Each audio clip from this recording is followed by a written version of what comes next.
Welcome to Voices for Education project. Today we'll be discussing PIER, Partners in Education Roatan, what we have been doing, where we're going, and mostly what are our activities. I am Peter Collins, and I will be your moderator for this program. But before that, I want to present the panel today. My name is Jennifer Malman. I am the project director for the project Voices for Education, and it's a pleasure to be here today. My name is John Dilbert, and I'm the math specialist at PIER. My name is Victoria Membreño, and I am the librarian of the bookmobile. My name is Sheila Henry. I'm the teacher at Grover Webster School in Wild Keene. I'm Cam O'Brien, and I'm the director of PIER, Partners in Education Roatan. And Jennifer, as she introduced herself, is Voices for Education, and that's a project through USAID and MIDE. And one of her major projects for the year has been the development of community participation in education. And Peter, we're really pleased that you invited us today to discuss this rather important topic for our community. Today's show is we're going to focus on improving students' achievement through quality education and community involvement. Whenever I go to the schools or anywhere to the organization that we work with, people always ask, what is PIER? And that is what we're going to start with tonight. What is PIER? PIER was started officially in 2010 when we received our NGO status. Prior to that, we started about 2006 when my husband and I still owned the Bay Islands Beach Resort, and we were working with a little school down the beach. Over the years, the project has grown. We've been just very fortunate to have some wonderful donors who've helped us continue in our efforts. Currently, we're working on trying to build support for the schools. What we came to realize is that there's a lot of finger pointing. It's the parents' fault, it's the kids' fault, it's the school's fault, it's whoever's fault. But the fact is, it's all of our faults and also all of our blessings, because together we can actually make a difference. I worked with, and I got to meet Sheila just through this project and her little school, and I just have always been amazed at what she's been able to accomplish there. And the building of parent participation now is one of her priorities, so perhaps Sheila could address that. But basically, Partners in Education is how can we work with the schools and the parents to help the kids. We're here to help them. It is my pleasure to be here tonight in this program. I am a firm believer that we should be appreciative of all the efforts that are made towards education. And as Ms. Cam had already mentioned about the little school that I work at, and she is one of the, what I would say, well, one of the backbone we depend on for many different resources. We have, as we go, I will be mentioning different things, but I want to say even as of for materials, and we work in these public schools that were implemented the intercultural bilingual education, and we don't have any resources from the government in the English language, as we all know. Nevertheless, Ms. Cam and the project with PIER and the staff that is here has always been a help to us and filling us in and providing for us different types of materials, along with all different types of donations and helps that I can say. So I'm glad to be here, Peter and Jennifer and all the rest. And it's also a joy for me as an islander to be able to be a part of this project and included, because many times projects comes but we're not included in them, and this one has been totally inclusive for us as the native and the English speaking teachers. So thank you all very much, and as we go I would like to just continue to mention a few more things.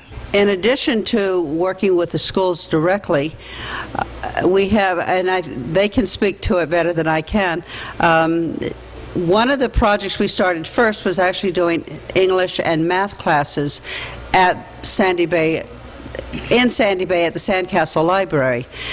The problem is it was difficult for people to come to us And so we said, okay, what can we do to get to the kids and to the teachers? And so first, John was sort of the guy who said, I'll just go work directly with the schools. And John, maybe you could tell them a little bit about what you've done. Okay, so when we figured out that the kids couldn't get to us, so we sat down and we start discussing like things that we can do to help our students. So we decided to go to the schools. So I used to visit a school for a week, and I used to help the teacher, the teacher in the area of math. So any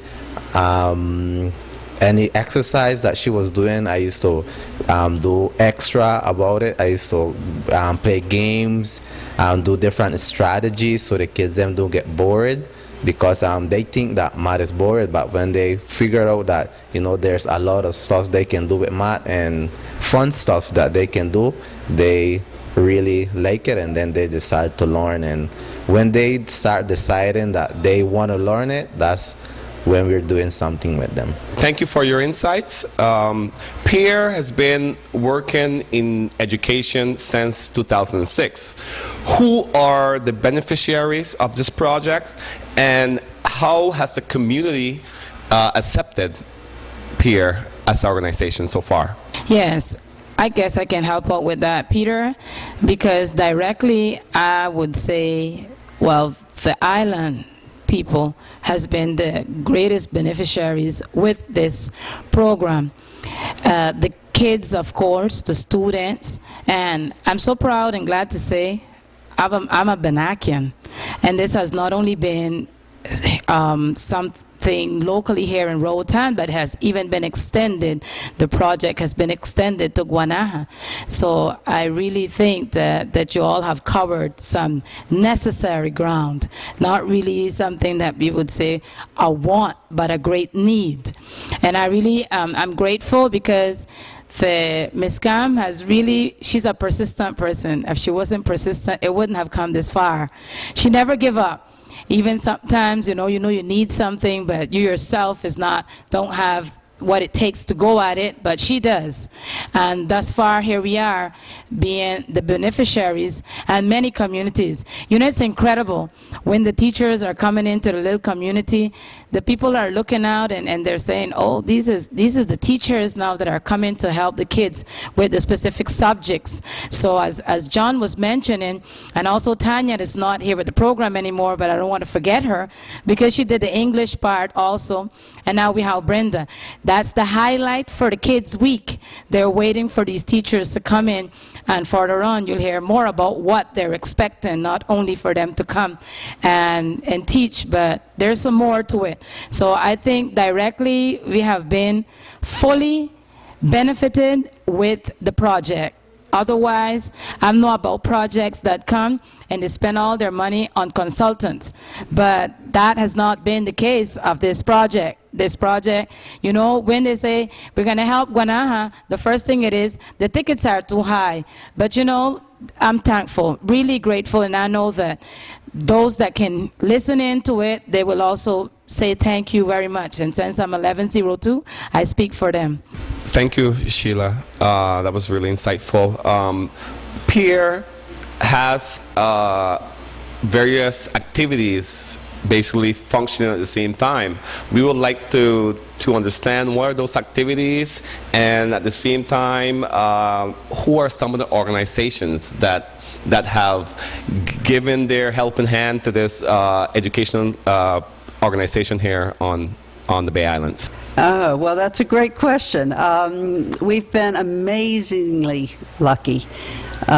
From the woman in California, Lynn Finelli from Roatan's Children Fund, she started in 2008 with us, and she continued to fund one teacher for our little learning center in Sandy Bay. And she did that for, I guess, 4 years. Then when the new project came, when we get to Victoria here, you'll hear about the bookmobile, she decided that it made more sense for everyone to put their efforts behind that. We also, I don't know if any of you who remember coming to the crab races when we had Bay Islands Beach Resort, but that was how we raised money in the beginning. We had crab races on Thursday night with a big pig roast and dancing and punta and all those fun things. And between that and what Ms. Finelli donated, we were able to keep those learning centers going.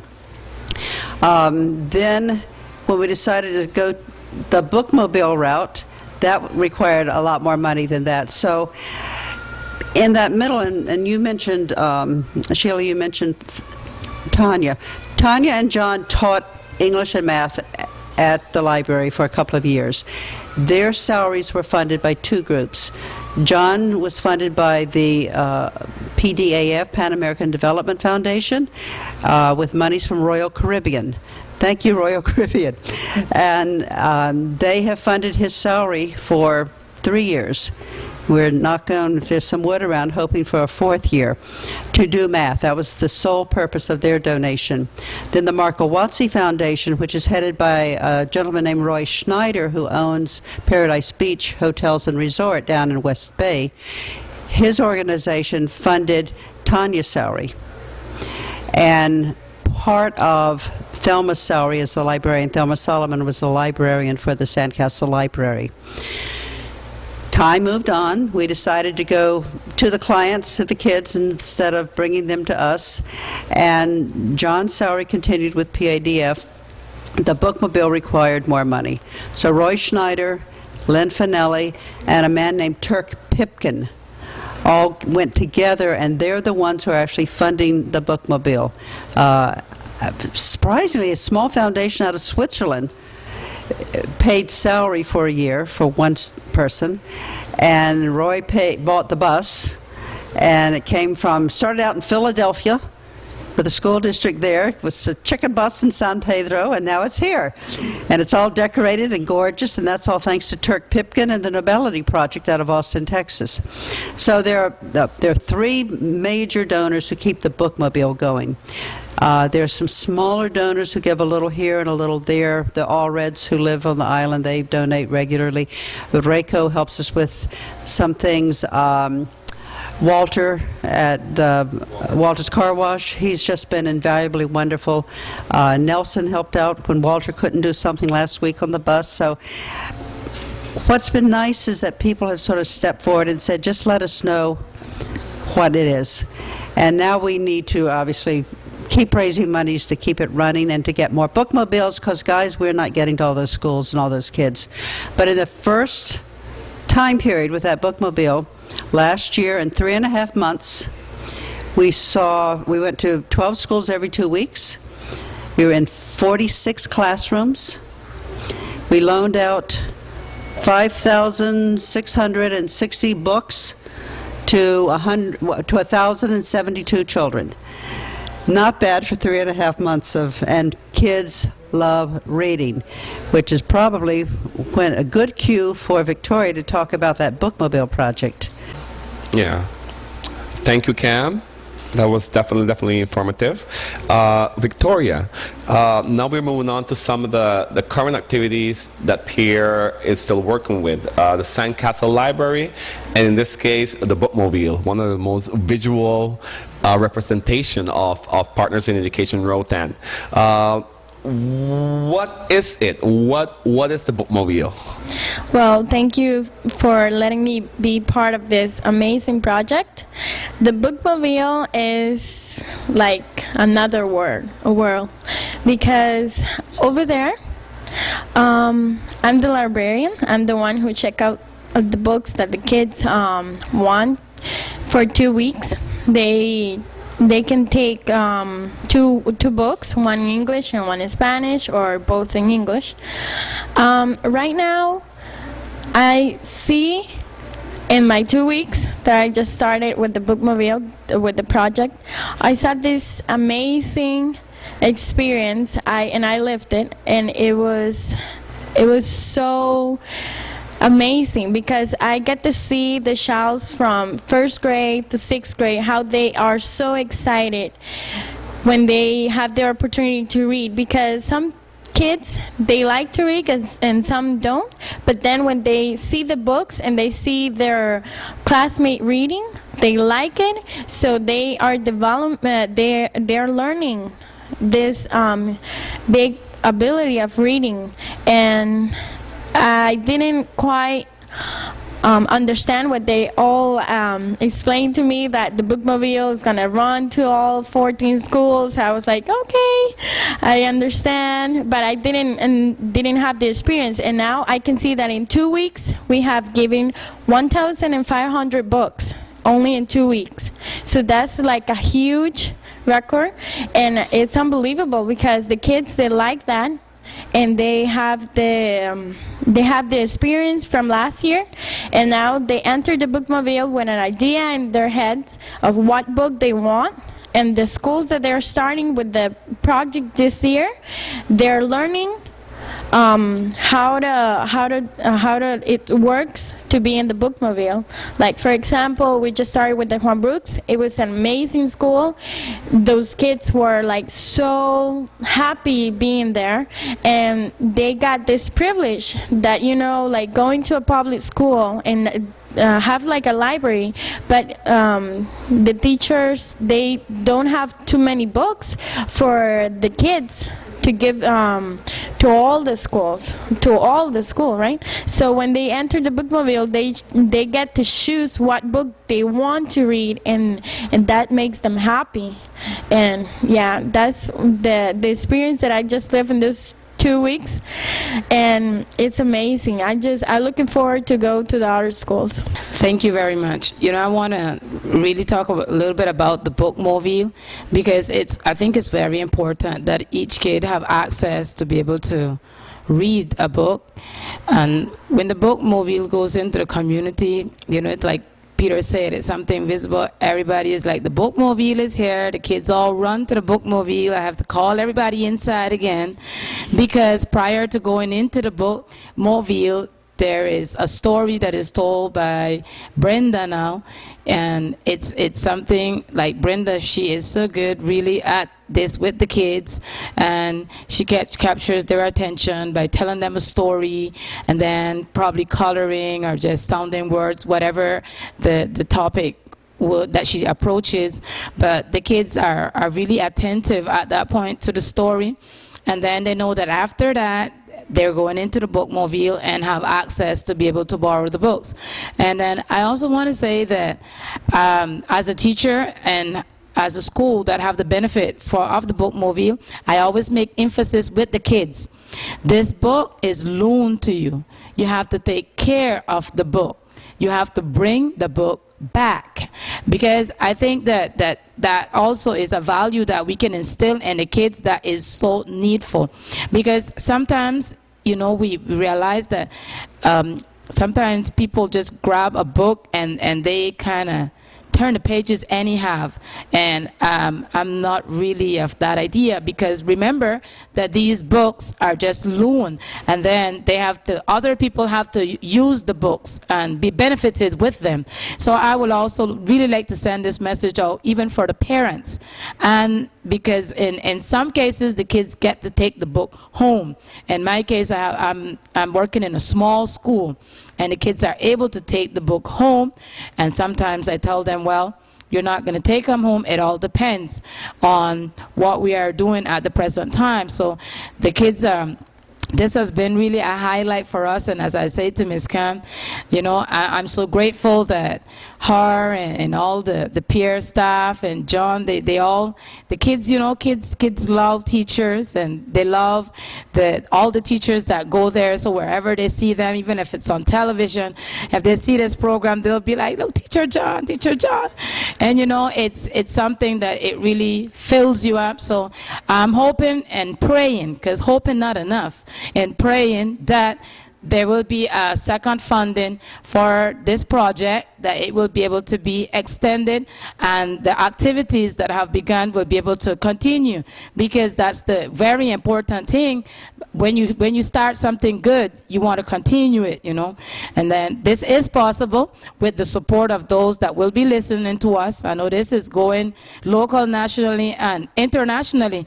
So feel free, my friend, to know that this is really a great benefit for the island people. And I really want to thank Ms. Cam once again for really having a special love, and Miss Jennifer, a special love for the island people, because it really takes a special love to really extend a hand like this. Thank you all very much. God bless you all. Wow. I'm happy. I'm really happy. Okay, the bookmobile is one of the activities, but PIER still have access to more books at their renowned and famous Sandcastle Library. So we would like the audience to know where the library is located, what we're doing, and how they can come, and what are the time that they're open, who's available, and all of the component that comes along with the Sandcastle Library. Okay, so where we at? Okay, so you can find us on the main street to Sandy Bay, after the car wash on the right side, on the big side. So as you pass the car wash, you're gonna see a big sign which says Sandcastle Library and Education Center. So you just turn to the right and go straight down to the beach, and then you can find us there. And we open from 8 to 5, from 9 to 5, from Monday through Fridays, and we help students with homework, and we have tons of books that they can come and they can read. We also have books for adults if they wanna, they want a book to read. And we also have all sorts of books for teachers, that if they want to come in and borrow some books from us, we also have books for teachers, and a lot of activities for the teachers. And the bookmobile also has a story in a bag, and the story in a bag is a bag full of activities. It's a lesson for the teacher. That is the lesson that Brenda uses, but then we also have it in the library that teachers can come and borrow it if they wanna use it. And I think it's really, really helpful, because we have everything they need to do a class. We have from the vocabulary, from the standard they're teaching, everything, all different activities that they can do for that lesson. So I think that teachers will really start asking for the stories in a bag, because it's a complete set. And right now I'm working on math activities for teachers also. And I think that this one is a big problem that we have here in the island with math. So don't feel like you can't do it, because you could do it. All you have to do is come to the library and we will help you to do it. Yes, the past year has been really, really busy for us, and we do, apart from all the activities we mentioned before, we do have other activities that we have been working on. One of which are the cultural literacy books, which were developed here on the island by an intern from Canada, but the artists and the concepts were all based here on the island lifestyle. And we would like Cam to fill us in a little bit about that and where we're at with the cultural literacy books. The cultural literacy books came actually from the idea came from the teachers, because they kept saying the books are lovely, Cam, but they're all North American. And we don't always relate to the stories. And so we said, so we'll write our local stories. Trying to find stories written in Honduras by Hondurans for children is really difficult. If anyone has any ideas, please call us. But in the meantime, we did a project with Mount St. Vincent University. They sent 4 interns down. One worked on did a nutritional survey in 3 colonias. One did science experiments for us and developed some materials for the 3rd grade classroom teachers, and 2 of them wrote these amazing stories. The stories all are based on interviews with locals. The one book's called The Magic Conch.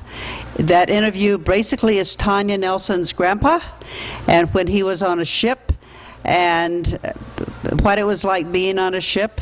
But the story itself, it's a little girl, it's her birthday. Her birthday is just a couple of days away, and she really wants her daddy home.